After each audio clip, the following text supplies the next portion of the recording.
Iska est un soldat surpuissant, emprisonné pour avoir aidé un ennemi à s'échapper. Mais tout change quand il a la chance de gagner sa liberté en capturant une belle princesse ennemie, mais il trahit son pays pour Rizarup. Tout commence dans un monde où certains humains acquièrent des pouvoirs magiques, devenant des mages. Mais ensuite, le reste de l'humanité a craint les mages et a décidé de créer une nation appelée l'Empire pour les opprimer. Pour lutter contre cela, les mages ont créé leur propre refuge dans un pays voisin appelé le Souverain de la Nébulosité, ce qui a déclenché une guerre d'1 siècle entre mages et humains. Au milieu de tout cela, le plus jeune disciple de l'histoire, Iska, est sauvé par une mage maléfique aux formes généreuses. Il finit par être emprisonné pendant 1 an. C'est un monde cruel dans lequel nous vivons. Mais ensuite, en tant qu'héritier d'une épée toute puissante appelée l'Acier Noir, il a une chance de se racheter. Il reçoit l'ordre de capturer l'une des sorcières les plus puissantes du souverain, appelée la sorcière de la calamité glaciale, descendante de la plus forte sorcière de l'histoire, la Grande Sorcière. Iska accepte la mission à condition de retrouver son ancienne équipe. Des heures plus tard, Iska est libéré de prison et il se rend compte à quel point il a manqué l'air frais et la nuit étoilée. Puis, son ancienne équipe arrive, composée de Jean au langage acerbe, de Nainei, pétillante et enjouée, et de leur capitaine, Mismus, généreuse et maladroite. En route pour leur mission, Jean parle de celle-ci, et Mismus pense qu'Iska a été trahi, surtout face à la sorcière de la calamité glaciale. Cependant, Jean et Nainei soutiennent qu'avoir Iska dans cette mission est un atout, car le souverain n'a aucune connaissance de lui.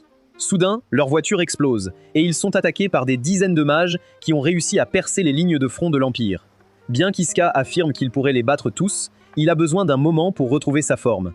Nainei et Jean l'aident donc à vaincre les mages. Avec leurs armes et leur travail d'équipe, ils mettent à terre les sorcières, mais une sorcière plus forte, nommée Rin, apparaît et invoque un golem. Il attaque, mais Iska dévie facilement l'attaque avec sa lame, choquant Rin. Iska ordonne ensuite aux autres de traquer d'autres mages dans la forêt, laissant Iska seul avec Rin. Le golem se régénère alors et continue d'attaquer. Mais quand Iska tranche facilement l'attaque magique de Rin, elle exige de savoir qui il est. Au lieu de répondre, Iska exige de savoir où se trouve la sorcière de la calamité glaciale. Et lorsque Rin refuse de répondre, Iska la domine complètement et la cloue au sol.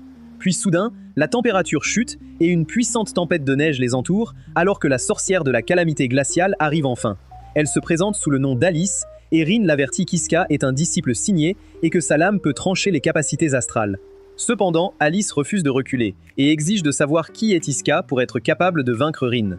Au lieu de répondre, Iska charge en avant et Alice crée d'énormes murs de glace pour essayer de le piéger. Mais Iska les traverse sans effort. Voyant cela, Alice lance une tempête de lames de glace d'en haut et la pluie de lames parvient à blesser Iska à plusieurs endroits. Mais ensuite, utilisant son épée blanche, Iska copie et invoque sa propre pluie de lames pour égaler celle d'Alice, choquant Rin de voir quelqu'un égaler les capacités d'Alice.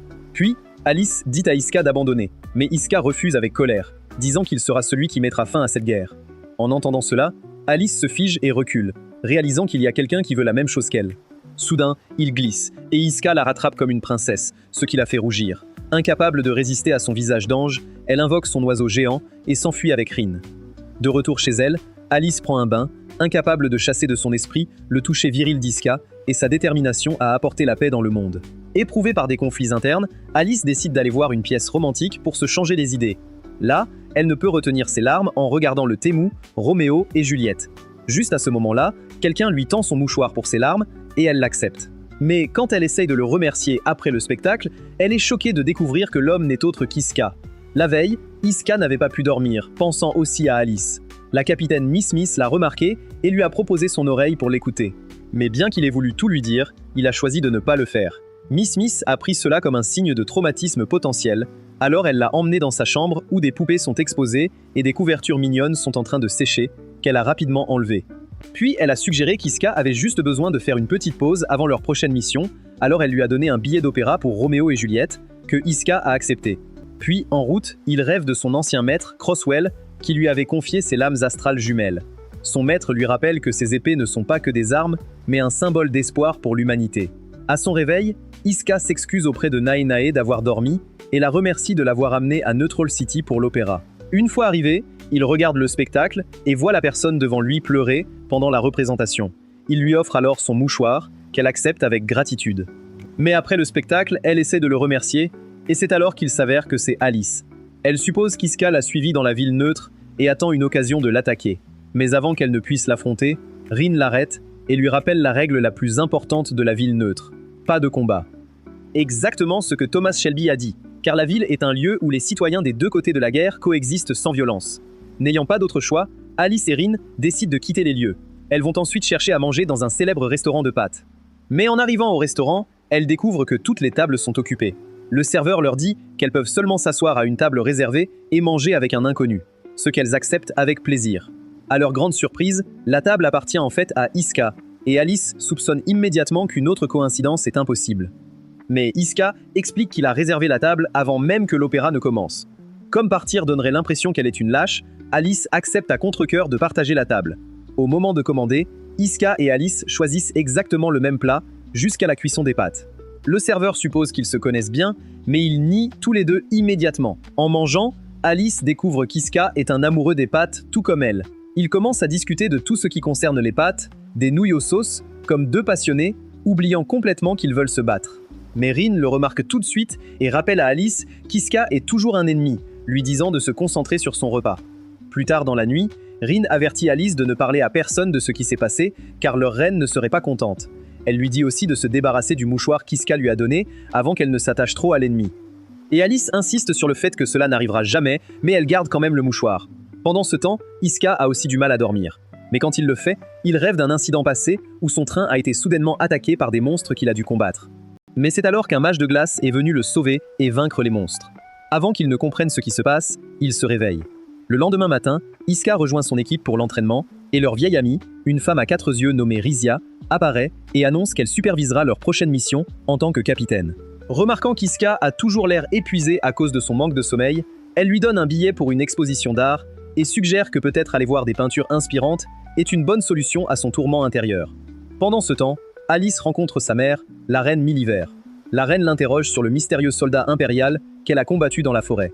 Et Alice explique qu'Iska pourrait être l'un des disciples du Cygne, les guerriers d'élite de l'Empire. La reine révèle alors un secret caché sur la souveraineté de la nébulose. Leur fondatrice, la grande sorcière originale, avait en fait une sœur. Et cette sœur était celle qui est morte. Alors que la grande sorcière originale est toujours en vie, scellée après la bataille d'il y a 100 ans. Mais ensuite, la reine montre à Alice qu'après son combat avec ce épéiste, le sceau commence à faiblir et des fissures apparaissent, signalant que la grande sorcière se réveille. La reine demande à Alice si elle remarque quelque chose d'étrange chez l'épéiste. Et Alice se souvient de sa lame mystérieuse, mais choisit de ne pas en parler à sa mère. Sur ce, la reine ordonne à Alice d'arrêter de se battre sur le front pour éviter de le combattre à nouveau, jusqu'à ce qu'il découvre qui il est vraiment. Après avoir quitté le palais, Alice admet à Rin qu'elle n'arrive pas à dormir et qu'elle veut aller à une exposition d'art.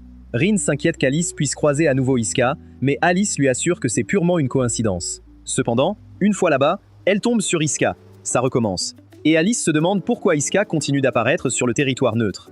Iska plaisante en disant qu'elle admire aussi une œuvre d'un artiste de l'Empire. Alice répond calmement que l'art n'a pas de frontières, et Iska acquiesce. Il l'invite à visiter l'exposition ensemble. Alice refuse rapidement et s'éloigne. Mais elle se perd et commence à pleurer. Des heures plus tard, Iska la retrouve et lui propose de revoir l'art. Quand Alice refuse, Iska lui rappelle ses propres mots sur l'art sans frontières, ce qui la touche. Elle accepte alors son offre, et ensemble, ils admirent les tableaux et discutent de leur profondeur. Ensuite, Alice offre un verre à Iska en remerciement. Pendant qu'ils se détendent, Iska s'endort accidentellement et tombe sur ses seins. Il a besoin de lait.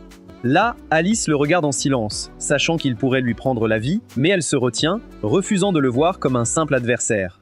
Puis, Alice aide Iska à prendre un taxi avant de partir pour son palais. Là, Rin arrive avec des infos sur Iska et révèle qu'il a été le plus jeune disciple signé. Alice est confuse de ne pas le connaître, et Rin explique qu'après être devenu disciple, il a été emprisonné pour avoir aidé une sorcière à s'échapper. Cependant, Alice est toujours perplexe, se demandant pourquoi quelqu'un qui risque son avenir pour sauver une sorcière devient ensuite un chasseur. Après le départ de Rin, Alice regarde le mouchoir qu'Iska lui a donné. Elle prévient Alice de ne pas oublier qu'Iska est un soldat ennemi et qu'avoir confiance en quelqu'un de l'autre côté est dangereux, vu le massacre injuste causé par l'Empire. Alice promet de suivre les conseils de sa mère, mais une fois la reine partie, elle ignore l'avertissement et appelle Rin, lui disant qu'elle veut retourner dans la ville neutre. Pendant ce temps, Iska et les autres sont plongés dans la paperasse et Iska décide d'inviter tout le monde à boire. En voyant les bouteilles, il se rappelle du verre qu'Alice lui a offert. Juste à ce moment, Richia les contacte pour leur dire qu'Iska a été convoqué par le Sénat impérial. Là, il le félicite d'avoir affronté la sorcière et révèle qu'ils envisagent de lui redonner son ancien titre de disciple signé. Pour Iska, c'est une occasion parfaite, car les disciples signés ont un accès direct à l'empereur, ce qui le rapproche de la paix. Cependant, le Sénat lui rappelle qu'il est toujours vu comme un traître. Après la réunion, Iska pense immédiatement à Alice et contacte le capitaine Mismus pour demander s'il peut sauter leur prochaine session pour visiter la ville neutre. En entendant cela, Mismus accepte, voulant être un capitaine qui se soucie de ses membres, mais elle lui dit qu'elle viendra aussi. Le lendemain, ils sont en route, et Mismus demande qui il prévoit de rencontrer. Mais avant qu'il ne réponde, un énorme oiseau vole au-dessus d'eux vers la ville, et Iska soupçonne que la personne qui le chevauche est celle qu'il veut rencontrer. En entrant dans la ville, il tombe immédiatement sur Alice et Rin. Voyant que Mismus est confuse, Alice se présente comme la sorcière de la calamité de glace, et Mismus panique instantanément, attirant l'attention des gens. Pour éviter le chaos dans la ville, Alice suggère de parler dans un endroit plus privé. Une fois dehors, Alice demande enfin à Iska pourquoi il a sauvé la mage il y a 1 an. Iska explique que la personne qu'il a sauvée n'était qu'une enfant emprisonnée pour ses capacités astrales. Iska pense que c'est mal que cela arrive, et il sait que l'aider détruit son avenir, mais il ne peut pas l'ignorer. En entendant cela, Alice est surprise, car ses actions étaient contradictoires lorsqu'il a essayé de l'attraper dans la forêt. Alice souligne immédiatement que même s'il l'attrape, sa mère et la souveraineté ne coopéreront jamais avec l'Empire après tout ce qu'elles ont subi. Elle lui propose une autre solution, travailler sous ses ordres et trahir l'Empire. Avant qu'Iska puisse répondre, le ciel change soudainement et une fissure plus grande que les joues de ta mère apparaît au-dessus d'eux. D'elle émerge une figure qu'ils connaissent tous, la fondatrice de la souveraineté des Nébulas, Nébulas elle-même. À côté d'Iska, Alice exprime son désir de régler les choses entre eux, avouant qu'elle a des sentiments forts pour lui depuis leur rencontre. Mais maintenant qu'ils sont interrompus, elle doit l'affronter. Alice supplie la grande sorcière de s'arrêter. Mais en voyant Alice protéger un soldat de l'Empire, la grande sorcière lui lance une autre bombe. Rin se jette pour la protéger, mais elle est mise hors de combat et devient croustillante comme Armin. Alice lui demande de se réveiller, mais Iska intervient pour calmer Alice et lui ordonne d'utiliser ses yeux pour refroidir Rin. Ensuite, il ordonne à Mademoiselle de conduire Rin à un hôpital proche. Une fois fait, Iska et Alice se retrouvent face à la grande sorcière. Quand Iska sort ses épées, la fondatrice les reconnaît comme des lames de arbalète, et Iska est choquée qu'elle connaisse son maître, mais elle refuse d'expliquer. Elle attaque à nouveau, mais cette fois Iska et Alice combattent ensemble. La sorcière lance des attaques plus puissantes, mais Alice contre avec ses capacités de glace, tandis qu'Iska tranche chaque attaque qui l'atteint. Soudain, une puissante explosion projette Alice, mais Iska la rattrape avant qu'elle ne tombe. Alice lui dit de lâcher prise, car ses mains sont déjà blessées, mais Iska refuse, exprimant qu'il a enfin rencontré quelqu'un avec le même objectif. Ensuite, unissant leurs forces, Iska charge Nébulas, tandis qu'Alice le soutient. Elle crée un chemin de glace pour qu'Iska atteigne la fondatrice, tout en bloquant ses attaques, lui donnant une ouverture pour trancher les ailes de la fondatrice. Avec cela, la sorcière éveillée perd le contrôle et retourne à son état scellé. Une fois tout calmé, Alice demande à nouveau à Iska de rejoindre son côté. Mais Iska refuse, suggérant plutôt que pour ce jour seulement, ils cessent d'être ennemis. Alice accepte, et la guerre entre leurs nations continue, mais juste pour ce jour, les deux êtres les plus puissants de chaque côté choisissent la coopération plutôt que le sang versé. De retour de leur mission précédente, Iska et son équipe bénéficient d'une courte pause avant leur prochaine mission. Ricia informe le capitaine Mismus que leur prochaine mission sera dangereuse et que l'entraînement commun commencera bientôt. Alors, elle leur dit de profiter de leur temps libre tant qu'ils l'ont encore. Prenant ce conseil au sérieux, Mademoiselle décide que l'équipe a besoin d'une dernière journée de détente et les emmène dans un casino. Là, Mademoiselle s'inquiète après avoir entendu que leur prochaine mission semble importante. Et après tout ce qu'ils ont déjà vécu, elle ne peut s'empêcher de sentir que quelque chose de dangereux approche. Quand les autres demandent pourquoi elle les traîne dans un casino, Mademoiselle révèle qu'elle veut gagner le jackpot pour acheter le dernier modèle de char. Ainsi, si la mission tourne au désastre, ils pourront simplement s'en aller. Pendant ce temps, Alice et Rin arrivent également au même casino. Rin explique comment fonctionnent les différents jeux, mais Alice dit qu'elle préfère se détendre à Neutral City. En entendant cela, Rin lui rappelle qu'Iska pourrait y être, et Alice détourne rapidement la conversation, disant qu'elle veut simplement mieux se préparer pour son combat contre lui. Puis, Rin met Alice devant une machine à sous. Et quand Alice refuse de jouer, Rin lui dit que la déesse de la chance est de son côté. En entendant cela, Alice essaie la machine une fois, et à la surprise générale, elle décroche le jackpot. Rin part rapidement chercher un membre du personnel pour encaisser les gains, tandis qu'Alice n'a aucune idée de ce qui vient de se passer. Juste à ce moment-là, Néné passe, et en voyant les gains d'Alice, elle la félicite. Elle commence à parler de la façon dont son capitaine serait heureux de gagner autant, et entendant cela, Alice donne simplement tout le jackpot à Nai, disant qu'elle n'en a pas besoin. Nai revient alors joyeusement vers le groupe et leur parle de la mystérieuse fille blonde qui lui a donné une fortune. Quand Iska entend parler d'une femme blonde, il se demande brièvement si cela pourrait être Alice, mais il se dit rapidement que c'est probablement Sydney Sweeney ou une blonde bon marché d'OnlyFans. Plus tard, alors qu'Alice quitte le casino, elle découvre un magasin de voyance. Curieuse, elle entre et demande à la voyante au sujet de quelqu'un qu'elle veut revoir.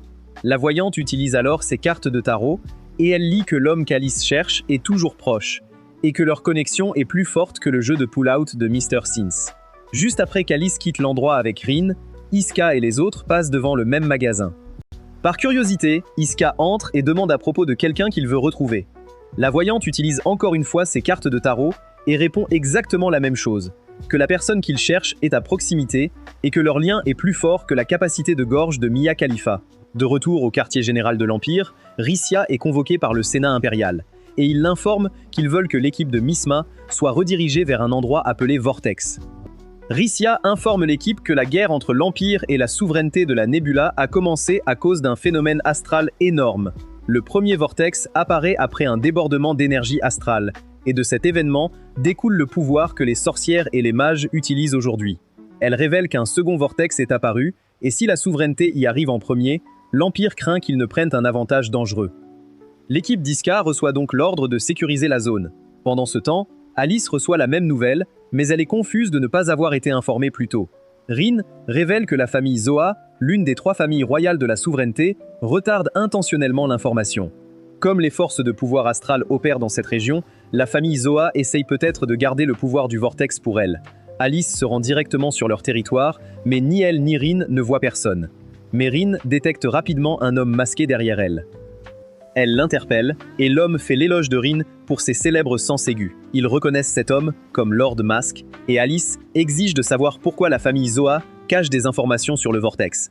Lord Mask détourne le soupçon et prétend qu'il n'y a aucune preuve que l'endroit soit réellement un Vortex. Fatiguée de ces absurdités, Alice choisit d'enquêter par elle-même.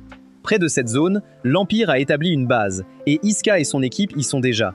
Iska demande à Miss Miss si elle a rapporté ce qui s'est passé lors de leur rencontre avec la sorcière fondatrice éveillée, et Miss Miss lui assure qu'elle a gardé le silence et que les supérieurs sont en colère qu'elle n'ait enregistré aucune preuve. À ce moment-là, Miss Miss aperçoit une vieille connaissance nommée Noro, et les deux se retrouvent avec joie. Noro se présente comme une amie de Miss Miss qui a commencé avec elle depuis le début. Juste après, ils reçoivent l'ordre de se ranger en ligne, et un type ressemblant à un serpent se tient devant eux, et ils le reconnaissent comme Nameless, l'un des disciples signés, dont la spécialité est l'assassinat. Nameless fait alors un bref exposé aux soldats, leur ordonnant que ce qui compte, c'est la mort de tous les utilisateurs de magie astrale et de localiser le Vortex. Sur ce, les soldats commencent à fouiller la zone, mais ils ne trouvent rien. Ensuite, Miss Smith reçoit un message de Noro indiquant que plusieurs unités ont disparu, mais Noro l'informe qu'il n'y avait aucun signe de combat, ce qui inquiète Miss Smith et les autres. Ils s'attendent à ce que des équipes de secours soient envoyées pour les retrouver, mais Nameless leur ordonne d'ignorer les petites pertes et de continuer à chercher le Vortex. En entendant cela, Iska et son équipe ne sont pas d'accord avec cette décision. En tant qu'ancien disciple de Sith, Iska va parler à Nameless. Cependant, Nameless rappelle à Iska qu'en raison de son emprisonnement, son rang est trop bas pour parler à un disciple signé comme lui, et il a besoin de son capitaine pour poser des questions.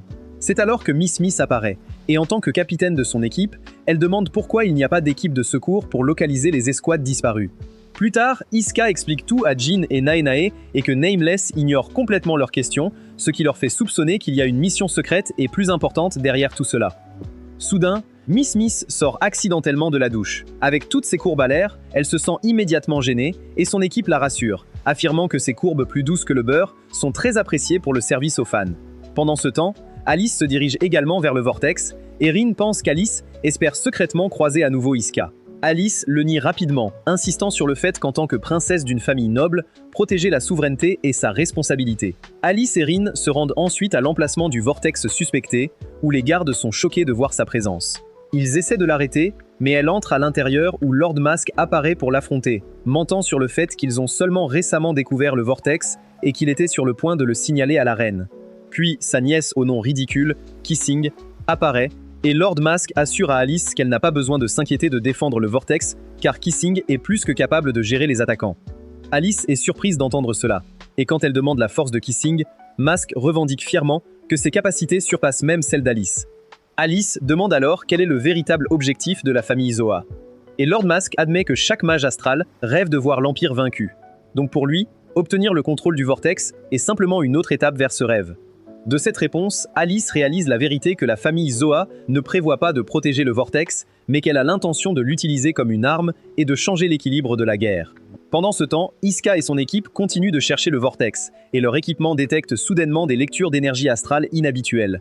Après avoir contacté le contrôle de mission, ils confirment que la source est un art astral, ce qui signifie que quelqu'un de la souveraineté a déjà infiltré la zone.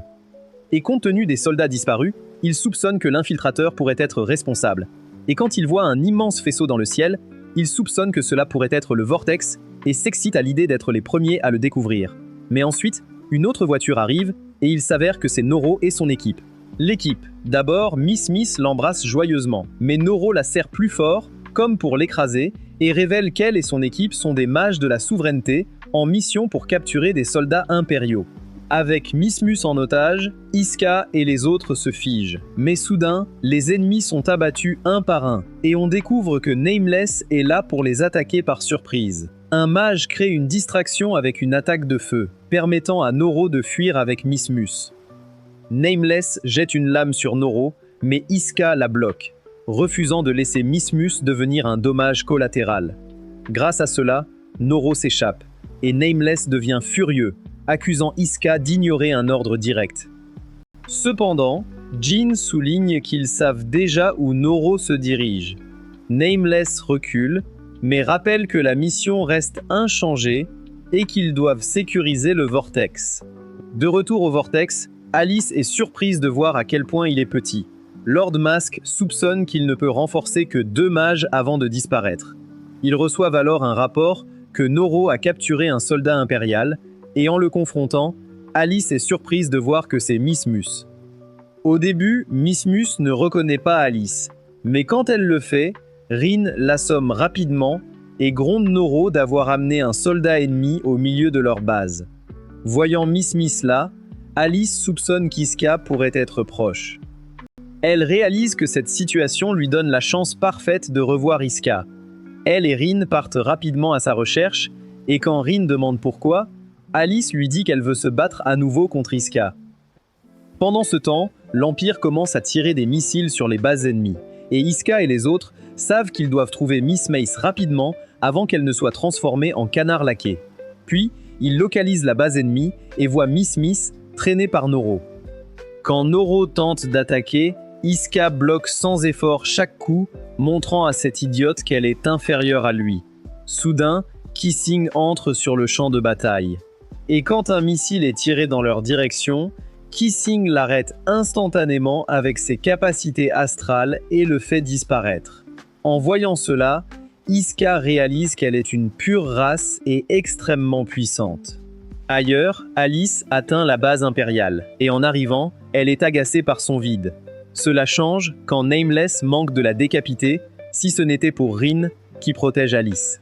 Nameless loue Rin pour ses réflexes, et Alice reconnaît Nameless comme l'un des disciples signés. En voyant Ren blessée, Alice est furieuse et décide de se battre.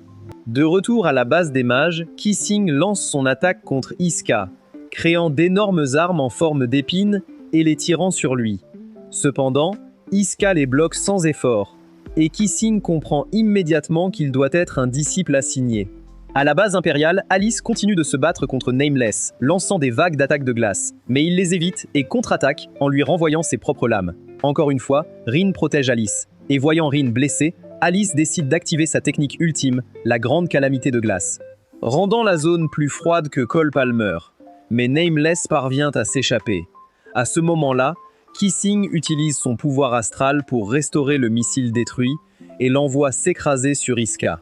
Plusieurs jours passent après la bataille, mais Alice ne peut s'empêcher de penser à Iska. Rin remarque que la princesse, habituellement concentrée, est distraite par des souvenirs de lui et décide que la meilleure solution est de les laisser régler leur compte. Elle propose d'organiser une nouvelle confrontation dans la ville neutre, croyant qu'Alice pourra avancer si elle peut enfin le combattre à nouveau. Pendant ce temps, à la base impériale, Miss Mus est accablée par la culpabilité de ce qui s'est passé. Elle s'excuse auprès de ses coéquipiers, convaincue que son erreur lors de la mission précédente a causé des ennuis à tout le monde. Cependant, Iska la rassure en lui disant que tout s'est bien terminé et lui dit de ne pas se blâmer. Avant que la conversation ne puisse continuer, Ricia arrive avec une annonce choquante. L'équipe a reçu une mission secrète pour infiltrer la souveraineté et capturer la reine Nebulus elle-même. Tout le monde est stupéfait car entrer dans la souveraineté est presque impossible, surtout que leur système de sécurité repose sur des signatures astrales pour identifier les étrangers. Lorsqu'ils demandent comment Ricia compte réaliser une chose aussi dangereuse, elle dit simplement que les préparatifs sont déjà en cours et promet de révéler les détails plus tard. De retour dans la ville neutre, Alice continue de chercher Iska jour après jour. Rin commence à perdre espoir et pense que l'explosion dans le vortex a pu le transformer en Yamcha, mais Alice refuse d'accepter cette possibilité. Elle croit fermement qu'Iska a survécu et décide de chercher dans une autre zone, seule.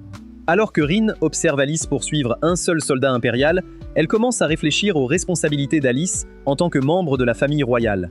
Au lieu de construire un soutien politique et de se préparer pour l'avenir de la souveraineté, Alice passe son temps à chercher sans relâche Iska. À cause de cela, Rin décide qu'elle doit s'assurer qu'ils ne seront pas ensemble. Pendant ce temps, à la base impériale, Miss Mus ressent soudainement quelque chose d'étrange sur son épaule. Lorsqu'elle enlève sa veste pour vérifier, tout le monde est choqué de voir un blason astral lumineux apparaître sur sa peau. Miss Mus essaye de se convaincre que ce n'est rien de sérieux, mais Iska remarque immédiatement que quelque chose ne va pas. Il lui demande si elle sait comment la marque est apparue, mais elle n'a pas de réponse. Jin pense que l'explication pourrait être liée à l'explosion du vortex. Et puisque l'explosion a probablement été causée par un esprit astral, il théorise que l'esprit a pu transférer son pouvoir à Miss Mus pendant l'incident, provoquant l'apparition de la marque étrange. L'équipe envisage de faire examiner le blason par l'Institut de recherche, mais Nei Nei souligne rapidement que si l'Empire découvre que Miss Mus a éveillé un pouvoir astral, elle pourrait être considérée comme une sorcière et sa tête roulera sur le sol en un rien de temps. En entendant cela, Iska propose à Miss Mus de révéler le blason et de se rendre, espérant qu'ils pourront réduire sa punition ou qu'elle peut le cacher et continuer à se battre avec l'équipe tout en protégeant son secret. Miss Mus craint que ses coéquipiers ne souffrent à cause de sa décision, mais Iska, Jin et Nai Nai lui rappellent qu'ils sont une équipe, donc ils la soutiendront peu importe ce qu'elle choisit, même si cela signifie mentir à l'Empire. En entendant ces mots, Miss Mus craque émotionnellement. Elle admet qu'elle veut rester avec eux et continuer à être leur capitaine, surtout maintenant que leur groupe est enfin devenu une vraie unité. Pendant que Miss Mus lutte avec sa situation, Alice revient d'une autre recherche infructueuse. Même après avoir passé des jours à chercher, elle refuse toujours d'abandonner et se promet de continuer à revenir jusqu'à ce qu'elle trouve Iska. Même en consultant des livres pour touristes afin de savoir où il pourrait être à la base impériale, Iska rencontre Jin et Nene pour discuter de la manière de cacher le blason de Miss Mus. Jin leur rappelle que ce ne sera pas facile, car des disciples et des mages entraînés pourraient le détecter. Et il ajoute qu'avec la trahison de Nora, le fait que Miss Mus ait le blason sera encore plus mal vu. Le lendemain, Iska décide d'emmener Miss Mus dans la ville neutre pour qu'elle puisse se détendre. En voyant des gens ordinaires vivre paisiblement, Iska parle de comment, il y a 100 ans, avant la guerre, le monde était unifié, avec tout le monde vivant en harmonie. Il dit à Miss Mus qu'elle ne devrait pas passer sa vie à se cacher à cause de son blason et promet qu'il continuera à se battre pour qu'elle puisse vivre normalement à nouveau. Alors que les deux sont assis ensemble, Miss Mus va acheter des boissons. En même temps, Alice arrive à nouveau dans la ville, tout en continuant sa recherche d'Iska. Quelques instants plus tard, Iska est assis sur un banc en pensant à la mission impossible de Ricia pour capturer la reine Nebulus. Il est tellement concentré sur le problème qu'il ne remarque pas Alice s'approcher jusqu'à ce qu'elle soit déjà devant lui. Alice est choquée de le trouver enfin après tant de recherches et elle explique combien d'efforts elle a fourni pour le retrouver. Iska lui propose alors de s'asseoir à côté de lui et elle refuse en lui rappelant qu'ils sont toujours ennemis. Voyant qu'Iska propose de se lever, Alice l'arrête rapidement et accepte de s'asseoir, affirmant que le laisser se lever la ferait paraître faible. Ainsi, ils finissent par s'asseoir ensemble et Alice demande pourquoi il est venu dans la ville. Iska admet que quelque chose s'est passé au sein de l'Empire, mais refuse d'expliquer davantage car c'est une information classifiée. Alice essaye d'obtenir plus de réponses, mais avant que la conversation ne puisse aller plus loin, Rin apparaît soudainement et les surprend ensemble.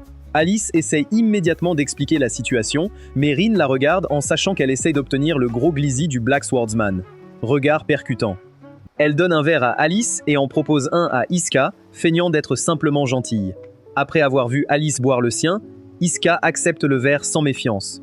Cependant, il remarque vite que quelque chose ne va pas et s'effondre. Rin s'excuse alors auprès d'Alice et révèle qu'elle a secrètement ajouté quelque chose à la boisson. Elle s'attendait à ce qu'Iska soit plus prudent, mais maintenant qu'il a accepté quelque chose de la souveraineté, elle pense qu'il va à nouveau voir Alice comme une ennemie. Alice est contrariée par les actions de Rin et fait savoir qu'elle n'approuve pas le plan. Cependant, Rin ignore ses plaintes et se prépare à emmener Aesko. À ce moment-là, Miss Smith revient et voit ce qui se passe. Elle exige immédiatement des explications et se demande pourquoi ils emmènent Iska malgré les règles de la ville neutre. Alors qu'Alice et Rin commencent à partir avec l'Iska inconscient, Miss Smith essaie de les arrêter et le stress provoque une réaction du blason astral sur son épaule, libérant une décharge d'énergie. Alice remarque immédiatement le danger et fige le mouvement de Miss Mus avant qu'elle ne perde le contrôle. Avec Iska capturée et Miss Mus incapable de les suivre, Alice et Rin quittent les lieux. Plus tard, Rissia apprend ce qui s'est passé et informe directement l'empereur qu'Iska a été kidnappée par la sorcière de la calamité de glace. Après avoir capturé Iska, Alice et Rin commencent leur voyage de retour dans la souveraineté. Cependant, Alice réalise vite qu'emmener un soldat impérial directement dans la région centrale serait extrêmement dangereux, car Iska pourrait facilement être exécuté une fois qu'ils passeront les portes principales. Pour cette raison, Alice décide qu'ils devraient l'emmener dans une ville voisine appelée Alcatraz. Cet endroit leur permet de garder Iska cachée tout en évitant une attention inutile des autorités de la souveraineté. Pendant ce temps, Rissia rapporte l'enlèvement d'Iska au Sénat de la souveraineté. Elle explique que la sorcière de la calamité de glace a pris un soldat impérial de la ville neutre, mais le Sénat montre peu d'inquiétude et lui ordonne de continuer avec leur plan initial.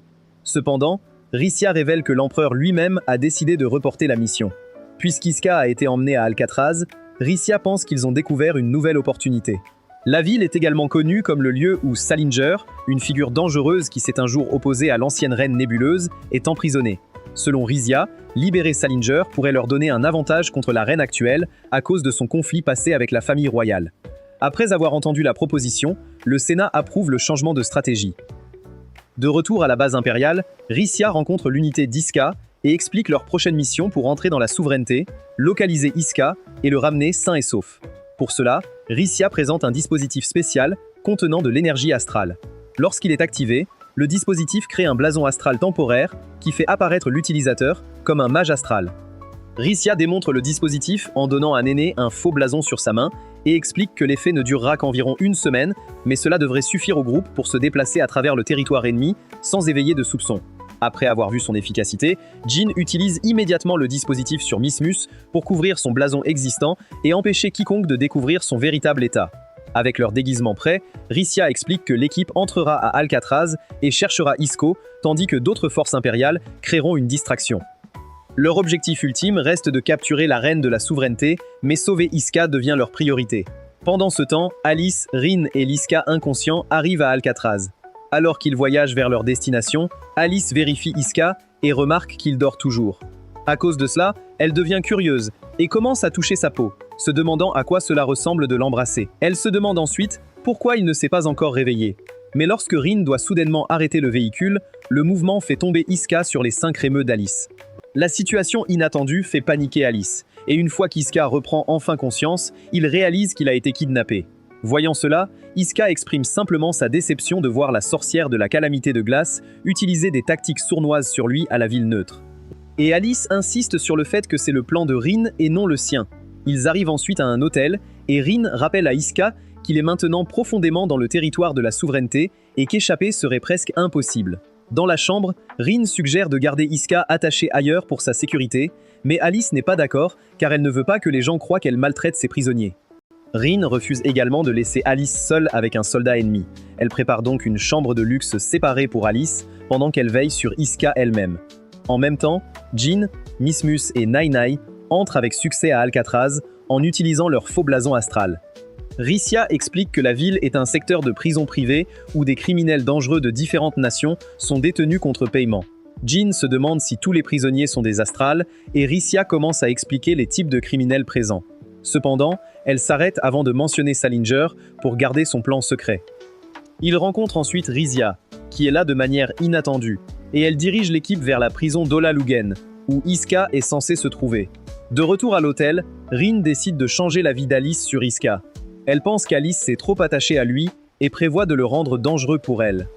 Pour cela, Rin se coupe la main et prépare à faire croire qu'Iska l'a attaqué. Cependant, avant de continuer, Alice revient et l'arrête immédiatement en voyant ce qui se passe. De retour avec les autres, ils continuent à avancer dans la prison et commencent à se demander pourquoi Ricia s'est séparée d'eux. Miss Smith pense que quelqu'un d'aussi prudent que Ricia ne les laisserait pas seuls sans raison, mais la situation les fait se demander si les supérieurs se soucient vraiment de sauver Iska. De retour à l'hôtel, Alice trouve sa propre méthode pour empêcher Iska de s'échapper. Elle utilise une chaîne pour se l'attacher, croyant qu'il ne pourra pas s'enfuir tant qu'ils sont connectés. Cependant, Iska souligne rapidement les problèmes évidents du plan, surtout quand il doit aller aux toilettes. Alice réalise finalement que la situation n'est pas aussi simple qu'elle le pensait et appelle Rin pour gérer la situation. Pendant qu'Alice va se nettoyer, Rin continue de garder Iska. Iska demande ce qui va lui arriver et Rin explique que si c'était son choix, elle le garderait emprisonné définitivement. Après son retour, Alice oublie accidentellement qu'Iska est toujours dans la pièce et se sent gênée. Mais au lieu de se concentrer sur les formes, Iska remarque le blason astral sur son corps. Alice lui demande ce qu'il en pense, car l'Empire considère les blasons astrales comme des symboles dangereux. Il pense qu'une personne ne devrait pas être jugée uniquement par ses pouvoirs ou le camp où elle est née. Alice lui demande alors ce qu'il pense d'elle personnellement, en dehors de son identité de sorcière ou de princesse, et Iska répond qu'elle est simplement son rival sur le champ de bataille. Pendant ce temps, au fond de la prison d'Olugan, Ricia atteint enfin la cellule cachée où se trouve le prisonnier légendaire, un démon dangereux connu sous le nom de Salinger. À l'intérieur, le gars est complètement détendu, comme si être enfermé pendant des décennies n'était rien de plus qu'un voyage aux Bahamas. Le démon prend la remarque comme un manque de respect et perd rapidement patience, lui demandant d'en venir au fait. Ricia explique qu'elle a l'intention de le libérer de prison et veut son aide pour capturer la reine. Plutôt que de chercher vengeance, Salinger accepte simplement, car il en a assez d'être enfermé. Pendant ce temps, Iska est toujours à l'hôtel, regardant la vue dehors. Alice le rejoint et il lui dit à quel point le paysage est beau. Cependant, Alice ruine rapidement cette illusion en révélant que la zone est construite près d'une immense prison souterraine. Selon Alice, la prison contient certains des criminels les plus dangereux du territoire, y compris le célèbre démon Salinger. Iska est surpris par ce titre et demande pourquoi elle l'appelle un démon. Alice explique que Salinger a trahi la nation en attaquant l'ancienne reine. Avant que leur conversation ne puisse continuer, Rin arrive avec des informations urgentes que les systèmes de sécurité ont détecté une activité suspecte dans tout le territoire. En même temps, Miss Smith et son équipe sont déjà à l'intérieur de la prison pour mener à bien leur mission. Cependant, Jean réalise rapidement que quelque chose ne va pas et que s'ils avaient vraiment été attrapés, les gardes les entoureraient déjà. Avant qu'ils ne puissent comprendre la situation, une énorme explosion secoue toute la structure. Miss Smith demande immédiatement des nouvelles d'Iska, mais Ricia révèle calmement qu'il n'est pas là. Elle explique qu'un dangereux démon s'est échappé et leur dit d'abandonner la mission avant d'être pris dans le chaos. Jean soupçonne la même chose mais se concentre sur l'évasion avant que les gardes ne les découvrent. De retour à l'hôtel, Rin informe Alice que Salinger s'est échappé et cela change immédiatement son humeur. Comme Salinger a un passé de vol d'esprit astral puissant, elle pense qu'il pourrait viser le blason astral de la reine ensuite. Alice se prépare à partir et décide de l'affronter elle-même. Avant de partir, Alice va voir Iska pour lui demander de l'aide, mais se rappelant qu'ils sont ennemis, elle se retient. Elle laisse plutôt un mouchoir de rechange en remerciement. À l'intérieur de la prison, Jean réalise que leur route d'évasion devient impossible car trop de gardes s'approchent. Il prévoit de les distraire pendant que Nae Nae attaque par derrière, mais Miss Smith se porte volontaire. Les gardes se concentrent immédiatement sur elle, la forçant à courir pendant qu'ils la poursuivent. Finalement, elle se retrouve entourée sans échappatoire. Juste avant qu'il ne l'attrape, Jin et Nae attaquent. De retour à l'hôtel, Iska est frustré car il ne peut que attendre. Puis son téléphone sonne soudainement et il découvre qu'Alice l'a oublié. En répondant, il entend « Miss Miss ». Iska est choqué car il pensait qu'il devait être ailleurs. Jin lui demande de venir les aider, mais Iska explique qu'il ne peut pas partir à cause des menottes de Rin. Après vérification, il découvre qu'elle a secrètement laissé la clé de ses menottes à l'intérieur. Ce petit geste surprend Iska, mais lui donne l'occasion d'agir. Alice et Rin arrivent près de la prison, mais sont attaqués par la destruction causée par l'évasion de Salinger. Leur véhicule est pris dans le chaos, mais elles réussissent à s'échapper. Elle envoie ensuite Rin en avant pour s'occuper de Salinger. De son côté, Iska atteint la prison et retrouve son équipe. Après avoir récupéré ses armes, il dit à Miss Mus, Jin et Nae de retourner à l'hôtel.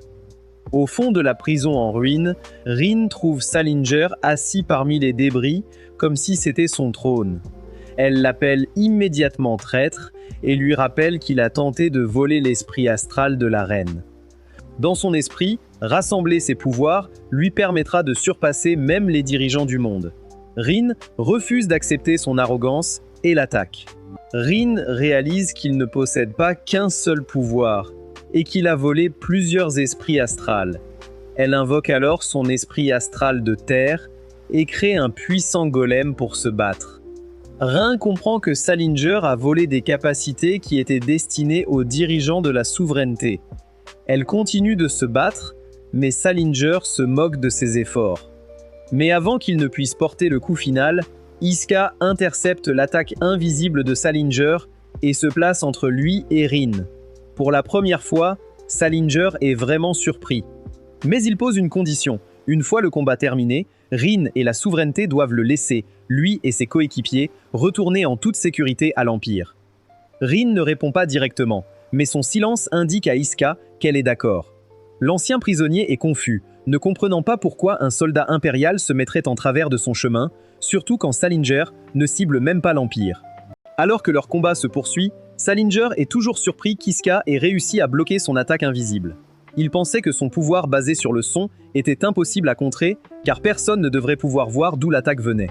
Cependant, Iska explique que l'attaque n'est pas complètement impossible à détecter, et Salinger réalise qu'Iska utilise les étincelles des flammes et des environs pour prédire la direction de l'attaque. Salinger est impressionné qu'un soldat ordinaire ait découvert une telle faiblesse. Il prépare une autre attaque, mais Rin avertit rapidement que le pouvoir de Salinger, réflexion d'eau, lui permet de capturer et d'utiliser les capacités d'autres esprits astrales. Salinger libère une autre explosion invisible, mais Iska l'évite et réduit instantanément la distance entre eux. Le mouvement soudain prend Salinger au dépourvu. Cependant, Salinger se protège avec un esprit astral basé sur le vent et repousse Iska. Il change ensuite de tactique en utilisant un esprit de terre pour détruire le sol sous lui. Même avec le champ de bataille qui s'effondre, Iska continue d'avancer. Il profite de l'ouverture pour attaquer à nouveau, forçant Salinger à reculer. Salinger libère alors une technique encore plus puissante, mais Rin remarque l'attaque à temps et avertit Iska, lui permettant d'échapper à un sol plein de magma. Elle admet qu'ils n'ont aucune idée du nombre d'esprits astrales que Salinger a volé ou des autres capacités qu'il peut utiliser. Donc, la seule façon de gagner est de le pousser à tout révéler. Mais Salinger rit et affirme qu'ils n'ont toujours pas vu le véritable pouvoir des esprits astrales et que leurs capacités dépassent de loin ce que les gens normaux comprennent. Ailleurs, Alice commande les soldats qui gèrent l'évasion de la prison quand elle sent soudainement quelqu'un s'approcher. Nameless attaque par derrière, mais Alice réagit instantanément et le bloque avec son pouvoir de glace. Elle lui demande immédiatement s'il est celui qui a aidé Salinger à s'échapper, mais Nameless évite de répondre directement et lui dit plutôt que Salinger est déjà libre et que la prison est devenue un champ de bataille. Alice attaque alors avec une épée de glace, mais Nameless s'écarte simplement et dit que sa tâche est accomplie lorsque Salinger parvient à aider l'Empire à ruiner le souverain. Juste à ce moment-là, Alice lève les yeux et voit Salinger face à son père, Iska. Salinger révèle une autre attaque, créant une puissante explosion d'éléments différents provenant de différents esprits astrales.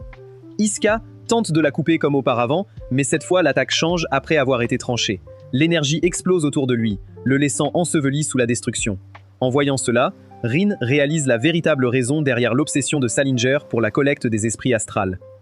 Mais Salinger révèle que même cela n'est qu'une partie de son plan, et son véritable objectif est de fusionner les humains avec les esprits astrales et de créer une nouvelle forme d'existence. Selon lui, seul le fondateur de Nebulus était capable d'atteindre cet exploit. Wind refuse de le laisser continuer et se prépare à se battre à nouveau. Salinger se moque d'elle, affirmant qu'Iska a déjà été vaincue et qu'éliminer Rin sera sans effort. Cependant, Rin croit qu'Iska va revenir. Elle rappelle à Salinger qu'Iska est la seule personne qui ait jamais été considérée comme un véritable rival par Alice et la même personne qui a vaincu le fondateur. Salinger refuse de croire une telle affirmation et lance une autre attaque vers Rin. Mais Iska émerge soudainement des décombres.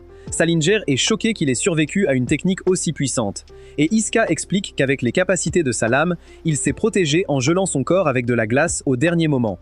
Plutôt que d'être impressionné, Salinger est frustré qu'une personne puisse survivre à un mouvement aussi extrême. Le démon libère alors encore plus de ses pouvoirs volés, combinant vent et foudre pour créer une tempête massive. Il envoie l'attaque vers Iska, mais Rin invoque son esprit de terre et crée un golem pour le protéger. Agacé que Rin continue d'interférer, Salinger change de cible et l'attaque à la place. Mais avant que cela ne puisse frapper, Alice arrive et protège son précieux assistant. Avec Alice et Rin créant une ouverture, Iska charge à nouveau vers Salinger. Salinger forme des armes à partir de son énergie astrale pour se défendre, mais Iska les tranche sans effort. Réalisant qu'il a été vaincu, Salinger refuse d'accepter les lois en silence. Il saute du sommet de la tour et s'échappe dans les profondeurs en promettant qu'il reviendra avec un pouvoir encore plus grand. Après le combat, Rin vérifie la situation et confirme que les autres prisonniers évadés ont été capturés, et les forces impériales se retirent également de la souveraineté, offrant un certain soulagement à Alice. Entre-temps, on découvre que la personne qui a combattu Alice n'était pas Nameless. Le combattant déguisé s'avère être Ricia, qui retrouve le vrai Nameless et se plaint de son déguisement inconfortable. Nameless révèle alors que 2 unités spéciales ont infiltré les provinces centrales de la souveraineté et ont des informations sur le palais de la reine. Avec la mission en cours, il se prépare à tout rapporter à l'empereur. Pendant ce temps, Iska retrouve son équipe et quitte enfin la souveraineté.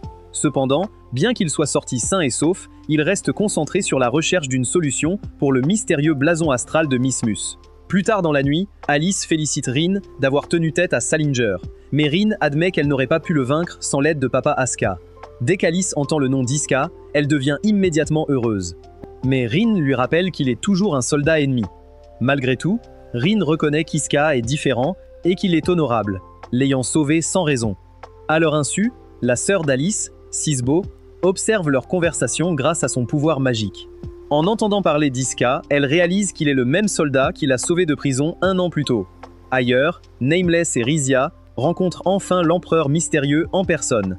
Malgré le pouvoir de détruire un pays d'un simple bouton, l'empereur s'avère être un petit timide et un sale furie.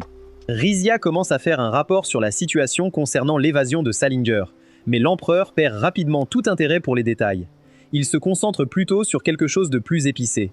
Une princesse astrale aurait apparemment des sentiments pour un soldat impérial. Pendant ce temps, Sisboul est convoqué par sa mère, et la reine lui ordonne de se rendre dans la nation indépendante d'Al-Samira, un pays qui n'a pas officiellement pris parti.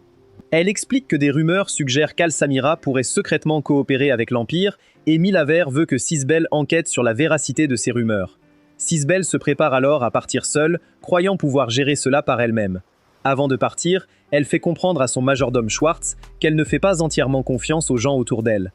Elle pense que tous ceux impliqués dans la politique ont leurs propres motifs cachés. Pendant ce temps, Iska et son équipe terminent leurs examens médicaux. Cependant, ils sont informés qu'un autre contrôle aura lieu 1 semaine plus tard pour confirmer si leur blason astral temporaire a complètement disparu. La nouvelle inquiète immédiatement le groupe, car un autre examen pourrait révéler l'état caché de Miss Smith. Juste à ce moment-là, une membre du personnel médical nommée Meki arrive entraînant Rizio avec elle. L'équipe devient nerveuse, croyant que le secret de Miss Smith a déjà été découvert. Cependant, Meki révèle qu'elle n'est pas là à cause du blason, mais qu'elle critique l'équipe d'être constamment envoyée en mission dangereuse et dit que si le public apprend à quel point ces soldats sont poussés à leurs limites, les gens pourraient commencer à remettre en question le leadership du quartier général. Pour cela, elle ordonne à l'équipe de prendre une pause complète de 60 jours, sans mission ni responsabilité. Après le départ de Meki, Miss Smith est soulagée car ce délai leur donne plus de temps avant la prochaine inspection. Ainsi, ils peuvent chercher une solution à son blason astral avant que quelqu'un ne découvre la vérité. L'équipe est d'accord et décide que quitter l'Empire pour des vacances serait l'occasion parfaite de réfléchir sans pression. Pendant ce temps, Alice est submergée par des montagnes de paperasse et se plaint des documents sans fin, souhaitant pouvoir s'échapper un moment. Mais Rin lui rappelle qu'elle a déjà causé assez de chaos récemment en combattant Salinger.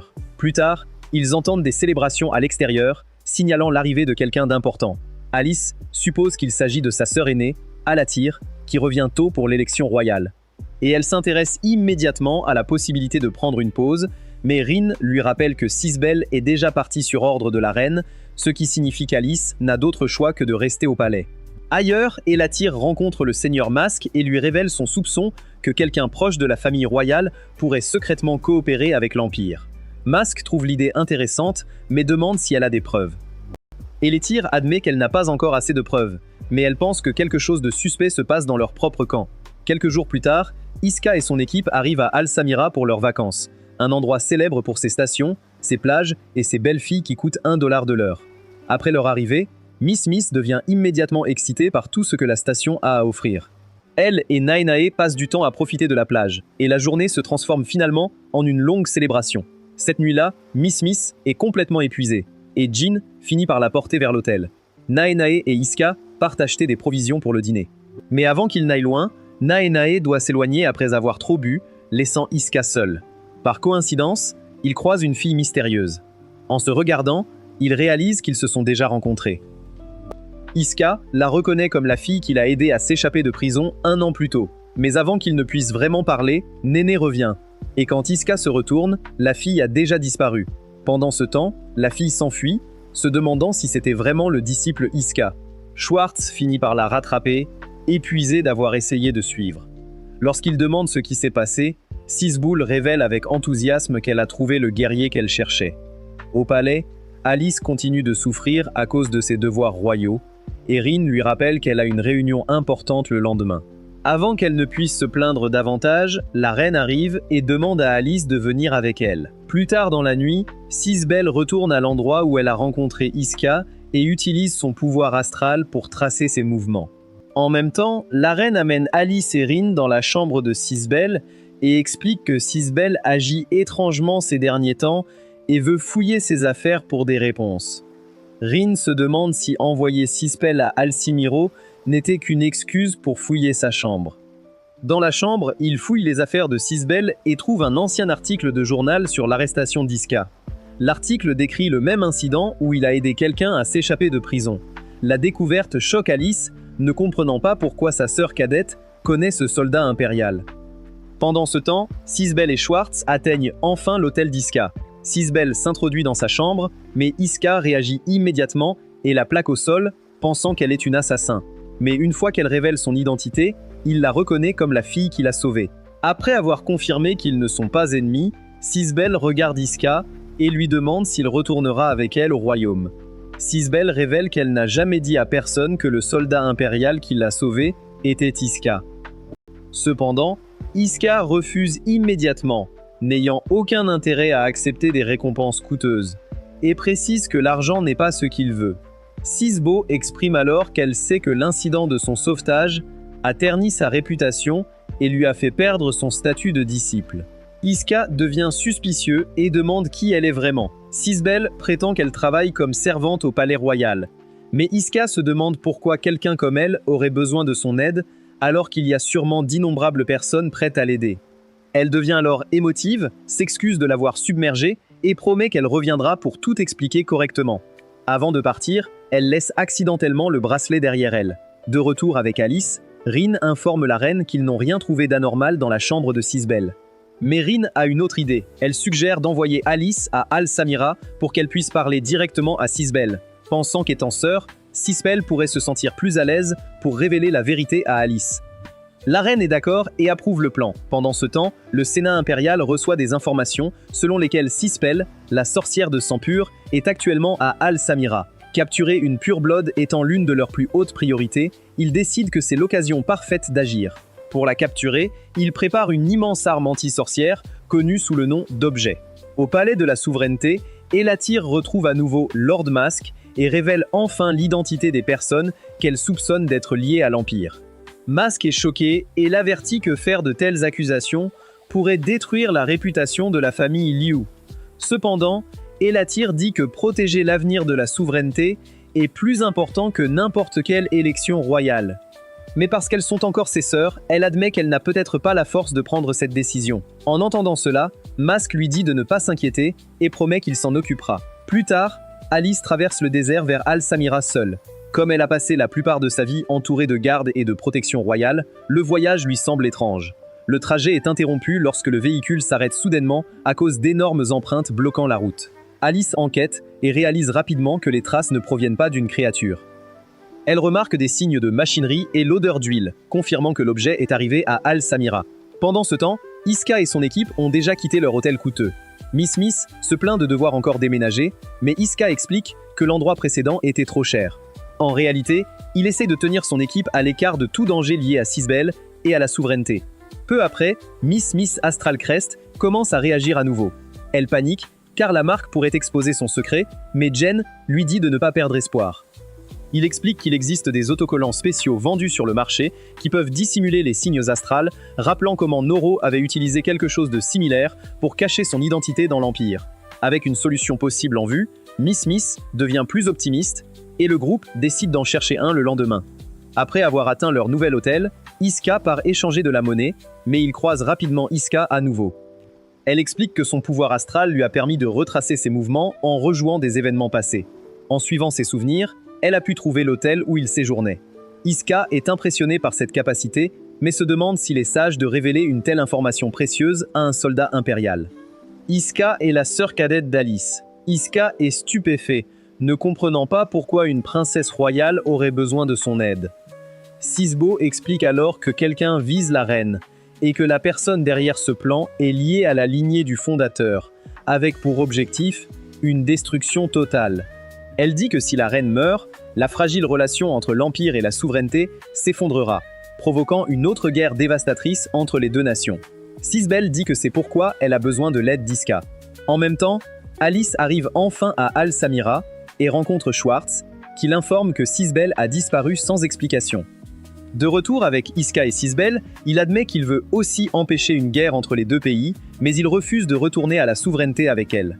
Sisbel est choqué et lui rappelle que si quelque chose arrive à la reine, personne ne pourra arrêter le conflit. Mais Iska explique que prévenir une guerre n'est pas son seul objectif, car il veut mettre fin à la haine séculaire entre l'Empire et la souveraineté.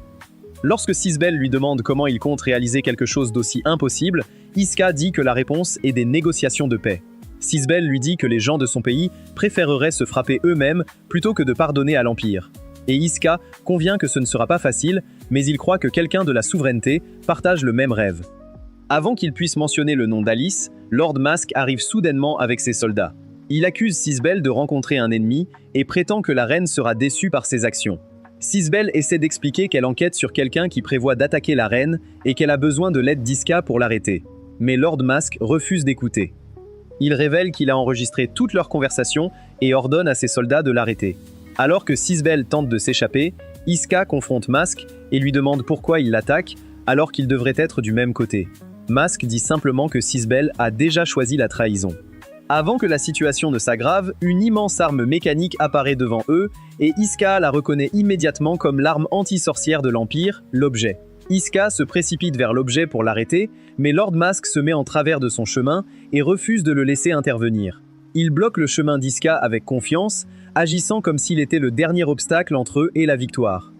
Avant que la situation ne s'aggrave davantage, l'équipe d'Iska arrive. Miss Smith reconnaît instantanément Mask comme la personne qui l'a jeté dans le vortex, tandis que Mask remarque qu'elle a survécu et commande sa transformation inattendue. Alors que la confrontation continue, l'objet commence à scanner tout le monde à la recherche d'énergie astrale. Il détecte le pouvoir caché de Miss Smith, mais le signal le plus fort provient de Sisbel, ce qui amène la machine à se verrouiller sur elle comme cible principale. Mask ordonne à ses soldats de capturer Sisbel, mais l'objet décide rapidement qu'ils sont des obstacles et les élimine sans hésitation. Il charge ensuite une attaque visant directement Sisbel, mais Iska se jette devant elle et coupe le tir avec ses épées, la protégeant juste à temps.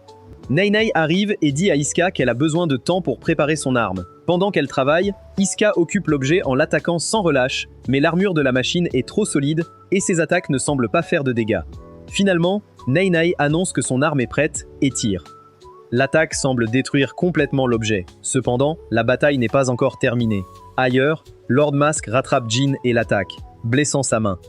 Jin change rapidement de main et riposte, mais le tir est bloqué par l'appareil d'enregistrement que Mask portait, contenant des preuves contre Sisbel en tant que traître. Furieux, Mask décide de brûler tout le monde et ordonne à ses hommes d'entourer la zone de flammes.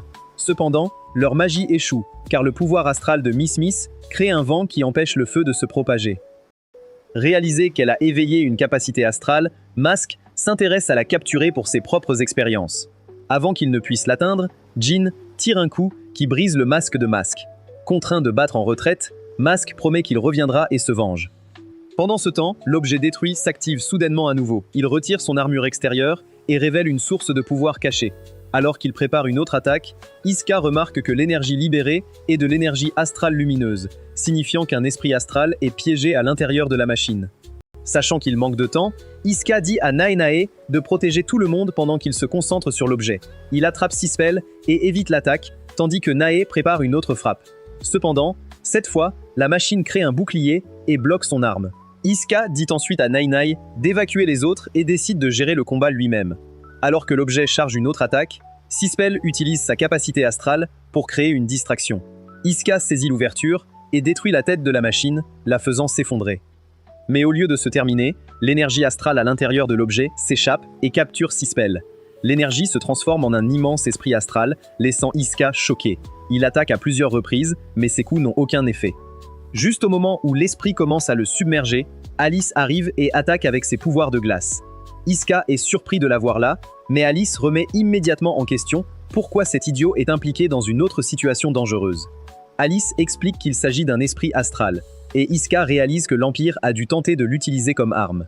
Puis, l'esprit déclenche une autre attaque, mais Alice la bloque avec son bouclier de glace. La force envoie la créature voler, causant des destructions dans toute la zone. N'ayant pas d'autre choix, Iska et Alice acceptent de coopérer. Alice utilise sa technique de glace la plus puissante, tandis qu'Iska active toute la puissance de ses épées. Leur attaque combinée brise l'énergie de l'esprit astral et le vainc. Alors que l'esprit disparaît, Sisbel est enfin libéré. Iska et Alice se remercient après la bataille, et Alice admet qu'elle ne veut plus le combattre comme avant. Cependant, leur moment est interrompu lorsque Sisbel se réveille. Elle demande immédiatement à Alice si elle connaît Iska et quelle est leur relation.